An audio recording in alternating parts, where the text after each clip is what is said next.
Hey guys, welcome to Fishful Thinker. I'm Chad LaChance. You caught me on Grayrocks Reservoir in southeast Wyoming. We are on an opportunity outing. We were on our way to Glendo Reservoir from Colorado, gonna go do some walleye fishing. Weather came in, so we decided to pull up short and stop here at Grayrocks.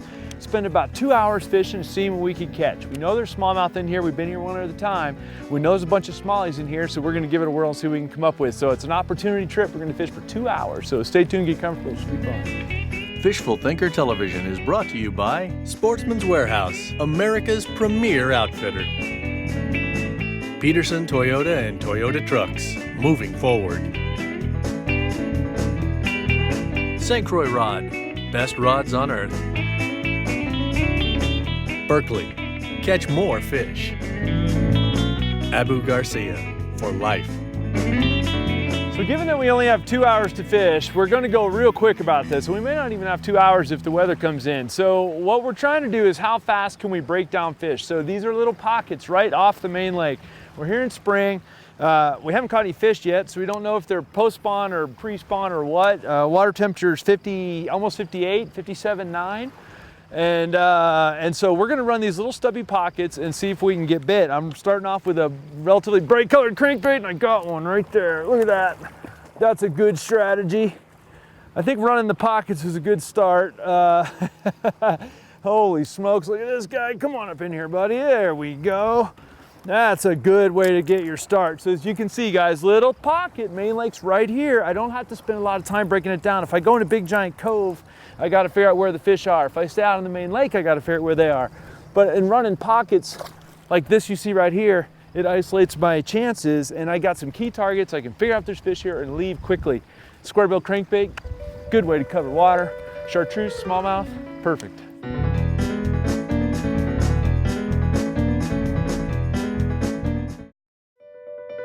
Fishful Thinker Television is brought to you by Ranger Boats, still building legends one at a time. Evinrude, spend more time on the water. Lawrence, find, navigate, dominate.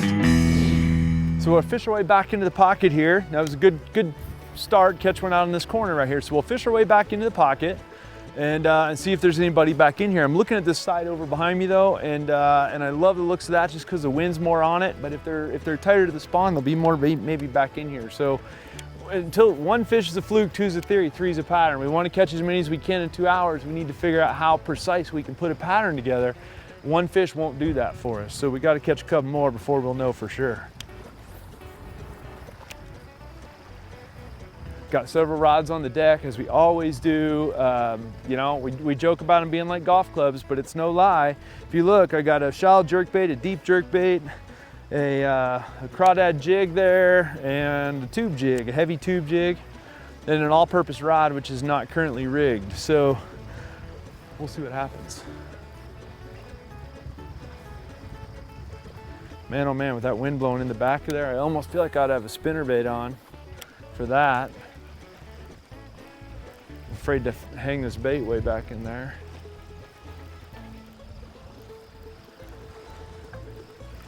One thing is this boat is equipped with shallow water anchors, so at any point I can put my anchors down real quick at the foot switch. It's right here on the dash right there. I can put the anchors down and stop the boat immediately and fish an area without worrying about blowing in on it, which is a real nice feature of this Ranger boat. I'll tell you what, especially blowing into a windy pocket like this. And we'll always mix our angles, get in the pocket and throw back out, mix the angles around. You just never know. All right, that's the second time today that happened, guys. I just did that a minute ago too. That's awesome. That fish bumped it, and all I did was jerk the bait the other way. He popped it one way, and I just reached down with the rod tip and popped the bait the other direction, and he got it. How nice is that? That's a nice one. This one's a lot bigger than the last one that just did that, but and typically younger fish will do that, but there we go. Nice. Okay, so this is our third spot, and just caught a tiny little one right back here, and then come in here and bam, just got this one. So it's our third little pocket. You see we're headed back into main lakes directly behind me. Storm's bearing down, I better get back to fishing. So that's 2 fish on this section of bank, and you see it's rolling over flat right here. And even though one of them was really little, it's rolling over and turning real flat. And so I suspect that there's fish potentially either coming in or heading out from spawning. And given that we're at 56.8, I imagine they're heading in from spawning, but hard to say for sure. But there's a bunch of color in the water right here. And so we'll see what happens. But that's 2 in a row that had to bump the bait and then turn it the other way and get them to bite it. So I'll have to watch that. Maybe I need a little bit hotter jerkbait color-wise, or I may need to go back to the crankbait, but we'll see what happens.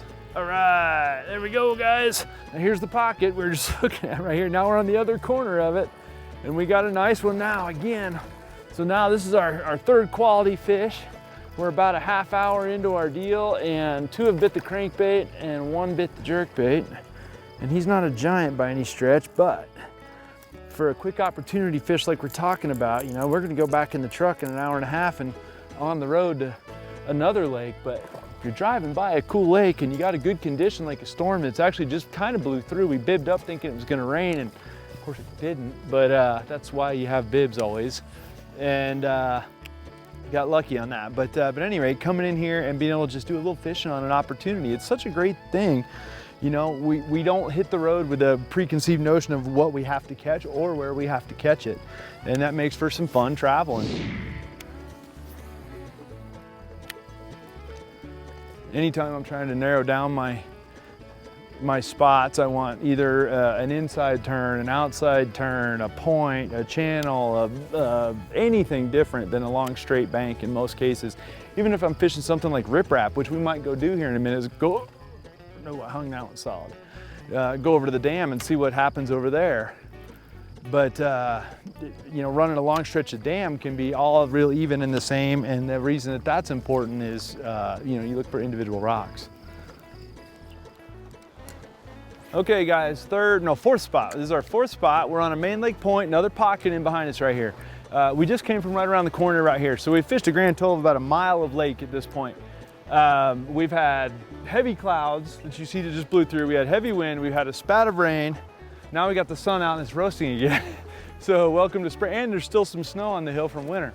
So at any rate, we got weather all over the place. If you're coming to Wyoming or Colorado or Utah, Montana, don't underestimate the weather. But more importantly, fishing wise, we're gonna fish our way back in here and see what we can come up with. I'm starting a little farther out this time because we're not finding as many fish farther back in there as I thought we might. So we're starting a little farther out. So this is technically the main lake I'm on, and we'll see what we can find right here. But here the water's a lot clearer and deeper, and so I can work a jerkbait, and we'll see if I can get a jerkbait bit again. Might have to get it. Oh, there was one right there. Come on, get you some. A lot of them have come back. Come on.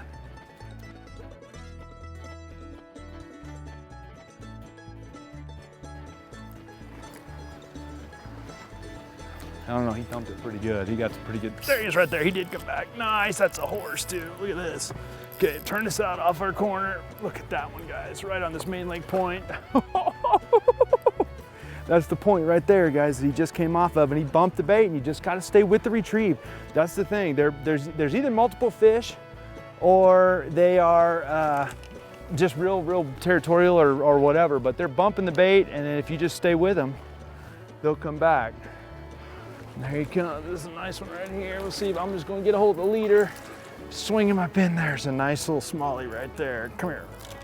Got him. Oh, that's a nice one, guys. Look at that. And again, the water's clear. Look how fat. Look at that belly on that thing. That's a big fat smallmouth right there. Here you go, baby.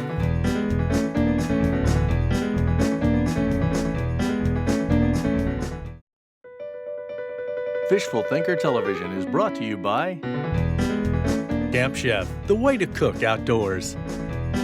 Peterson Toyota and Toyota Trucks, moving forward. Lowrance, find, navigate, dominate.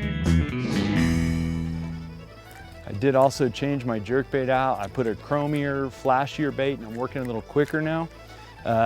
Typically when it slicks off for me, I'll work the baits a little bit faster. When it's windier, I'll work the baits a little bit more methodical, and the whole thing is I'm just trying to trigger fish to react on it more when it's calmer out. The better chance the fish knows more about your bait. So This is a shiny one. I'm going a little faster with it, and we'll see if we can just get fish to tee off on it real quick. But like, for instance, that one just did.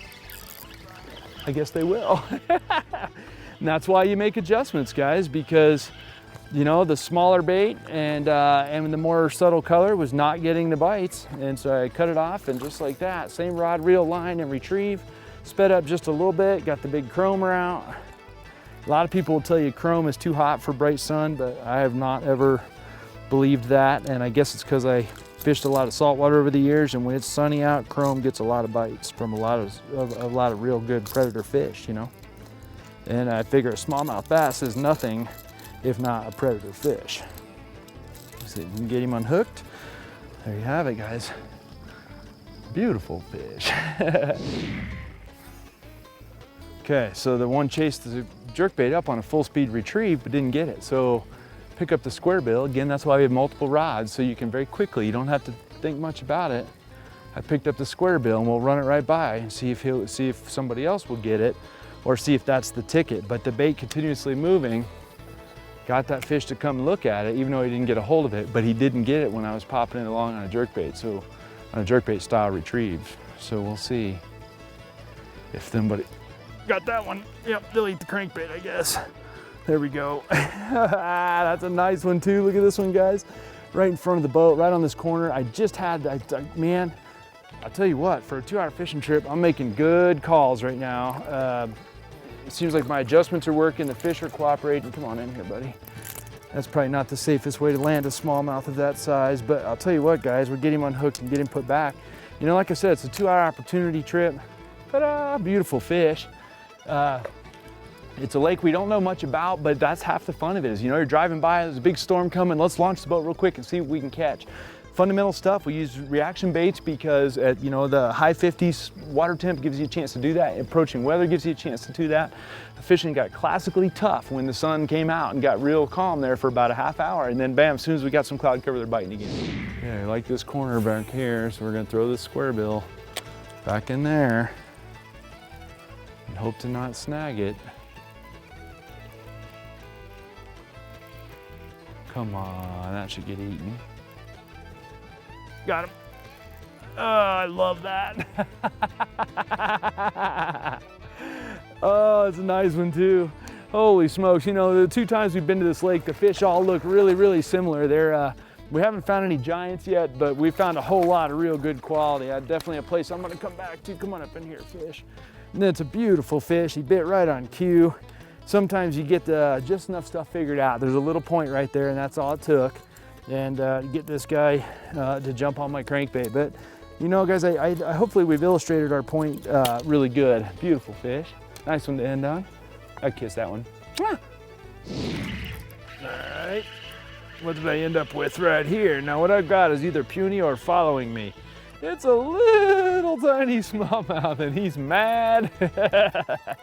You can't go by a rock dam without casting on it. You just can't. And I've not fished this dam ever. I don't have any idea if there's fish here, but I just pulled up on it and threw a jerkbait on it, and there's apparently at least one little tiny overachiever here. So we'll see. We'll throw it some more, but a big rock dam like this one here at Grayrocks, we've done whole television shows about fishing rock dams. It's that critical of a thing. So see if we can find a bigger one though.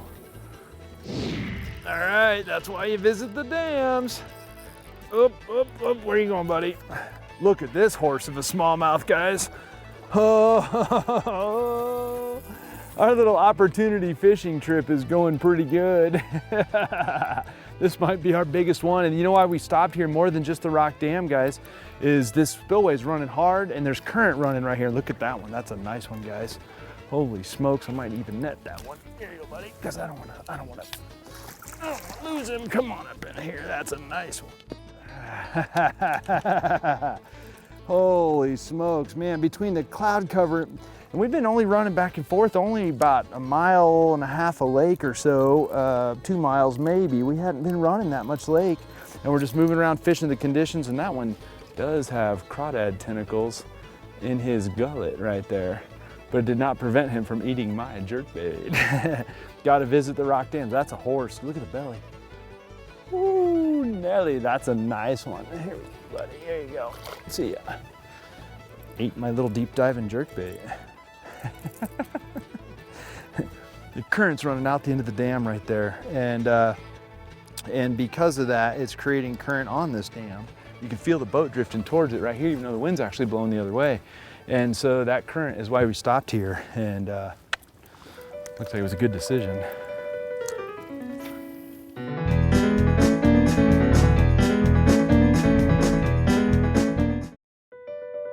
Fishful Thinker Television is brought to you by Sportsman's Warehouse, America's premier outfitter. St. Croix Rod, best rods on earth. Camp Chef, the way to cook outdoors. Little deep diving jerkbait this time. We throw a lot of jerkbaits on this show, guys, as you know. A lot of different ones, shallow ones, deep ones, but the commonality amongst all of them is the same thing. The 6'8", medium power, extra fast, St. Croix Legend Elite, the size 20 Revo reel, the 15 to 20 pound tracer braid with the short Trillion 100% fluorocarbon leader and a whole different wide range of jerkbaits. And it works wherever we go. The only time we deviate from that as far as the rod, reel, and line is if we're throwing really big jerkbaits for like pike or something like that, then I step up to a medium heavy rod and potentially even 30 pound braid, depending on how big a pike we're expecting. See that no boat line? We can't cross that. And if the camera pans up and you look right there, there's a big thing that says strong undertow, big sign. Well, that's what told me there'd be current right here. They put a big giant sign up. And so because of that, and you can see there's a no boating line that comes across into the dam right over here, so we will not be crossing that line. Got him right there, bit it on the paws too, right in front of the undertow line on the long paws. That's awesome, that's awesome. I looked up to see what the camera was looking at, and then my line just goes, tow, and just popped. How awesome is that? That guy that is awesome. I just can't, it doesn't get any better than that for me. You see that line just go boop and take off. Another beautiful fish. Geez, zooks, here we go. Another beautiful fish. Come on up in here, buddy. Holy smokes, state of Wyoming representing right now, guys. Holy smokes. That's why you buy a Wyoming fishing license and come down here, because it's got some nice fishing and there's hardly ever anybody around on the lakes. And guys, that's another beautiful one. This is a pretty good 2 hours. We still got, what, a half hour, a little more to go. If the weather will give us a chance, this will be pretty good. What you do is you throw it out there like that, sweep it down. This ain't rocket science. Pull the bait to depth, get the boat a little drift, and that. And about every 3 minutes or so, that thing will get smoked. But the key is the slack. If you look at it, I throw all the slack back at it. If you don't throw the slack back at it, your game is over. The whole point of it is you got to bump the bait along and pull the slack at it. So you can see that tracer braid, you can see the color changes in it, you can see the slack. Now just pop it. And that makes the bait just bounce. It just basically bounces off the resistance of the diving lip in the water.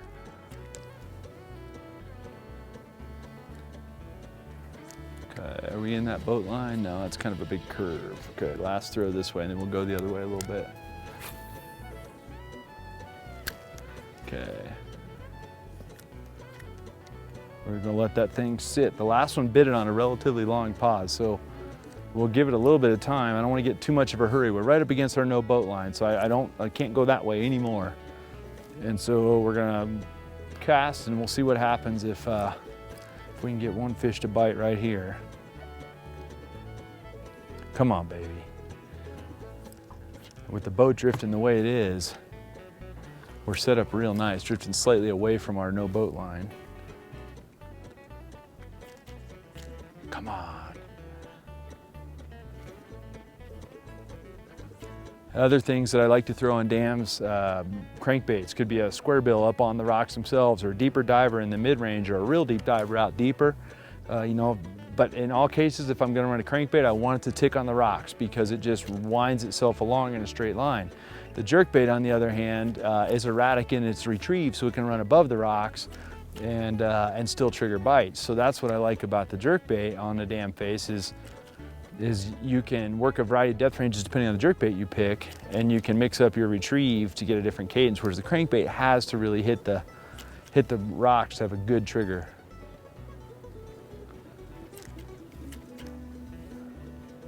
Come on. Got him. There we go. Wasn't sure about that one. He pulled the line tight and I'm like, well, that might be a rock. It's another big one too. Oh man, look at these guys.